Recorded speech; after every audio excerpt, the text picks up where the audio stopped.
రాజన్న సిరిసిల్ల జిల్లా నుండి Periyar Q news. ఈరోజు మనం లోక్ అదాలత్ నిర్వహించుకుంటున్నామంటే దానికి కారణం మనకు హైకోర్టు సుప్రీంకోర్టు నుంచి ఆదేశాలు ఉండడం, అంటే రాజా మార్గం అని ఉన్నత న్యాయస్థానాలు కూడా భావించడం వల్ల ఏవైతే కాంప్రమైజ్ చేసుకోదగ్గ కేసులు ఉన్నాయో అవి చేసుకుంటే మనము మన భావితరాలు కూడా బాగుంటారు. లేదంటే ఈ రైవలరీ ఎప్పటికీ కొనసాగుతూనే ఉంటుంది. ఈ శత్రుత్వాన్ని, ఎనిమిటీని, ఈ స్పర్ధలను ఇవన్నీ మనం ముందు తరాలకు కూడా ఇచ్చిన వాళ్ళం అవుతాం. ఇప్పుడు కనుక మీరందరూ మీ కుటుంబంలో కానీ, మీ లొకాలిటీలో కానీ, మీ జిల్లాలో కానీ కేసులు సెటిల్ చేసుకున్నట్లయితే ముందు తరాల వాళ్ళు కూడా ఆ ఫ్యామిలీస్ అందరూ కలిసిమెలిసి ఉంటారు, బాగుంటారు. ఒక మంచి జరుగుతుందంటే ఇగో పక్కన పెట్టి we have to walk an extra mile. దానివల్ల మనం ఏమి తగ్గిపోము.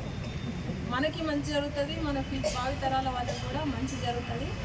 ఇంట్లో కూడా కుటుంబ కలహాలు, పార్టీషన్ కానీ ఏమైనా ఉన్నట్టయితే కూర్చొని సామరస్యంగా పరిష్కరించుకోవాలి. అండ్ మీకు ఇక్కడికి వస్తే సెటిల్ చేయడానికి ఇక్కడ లోక్ అదాలత్ బెంచెస్ ఉంటే మిమ్మల్ని కన్విన్స్ చేయడానికి, మీతో మాట్లాడడానికి, ఇద్దరికి న్యాయం చేయడానికి. సో మీరందరూ కూడా వచ్చి క్రిమినల్ కేసెస్ కానీ, సివిల్ కేసెస్ కానీ ఏమున్నా కూడా సామరస్యంగా పరిష్కారం చేసుకోవచ్చు. 7 బెంచెస్ ఉన్నాయి ఈరోజే కాదు, ప్రతిరోజు ఎప్పుడంటే అప్పుడు మీరు సెటిల్మెంట్ అవుతే చేస్తాము. ఇంకేదైనా మీకు డౌట్స్ ఉన్నా కూడా అవి క్లియర్ చేసి చేయడం జరుగుతుంది. న్యాయపరంగా, చట్టపరంగా ఏమన్నా మీకు డౌట్స్ ఉన్నా కూడా అవన్నీ మీ డౌట్స్ క్లియర్ చేసి మీ ఇద్దరికి అనుకూలంగా అవార్డు ఇవ్వడం జరుగుతుంది. మనకి యూనిటీ, ఇందాక చెప్పినట్టుగా యూనిటీ అనేది ఇంపార్టెంట్.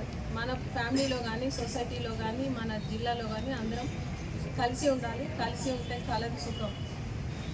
ఇంకా ఈ లోక్ అదాలత్కి మన ఎస్పీ గారు, అడిషనల్ ఎస్పీ గారు, పోలీస్ కానిస్టేబుల్స్, మన సెక్రటరీ మేడము చాలా కాన్స్టెంట్ ఎఫర్ట్స్ పెడుతున్నారు. మ్యాజిస్ట్రేట్స్ వీళ్ళందరి శ్రమ లేకుండా ఇది పాసిబుల్ అయ్యేది కాదు. అండ్ మన బార్ అసోసియేషన్ మెంబర్స్ కానీ, ప్రాసిక్యూటర్స్ అందరి కోఆపరేషన్తో మనం ఈరోజు ఇంత విజయవంతంగా మనం జరుపుకోగలుగుతున్నాము. అందరికీ కూడా చాలా థ్యాంక్స్. అందరూ కూడా ఈ అవకాశాన్ని సద్వినియోగం చేసుకోవాలని కోరుకుంటున్నాను.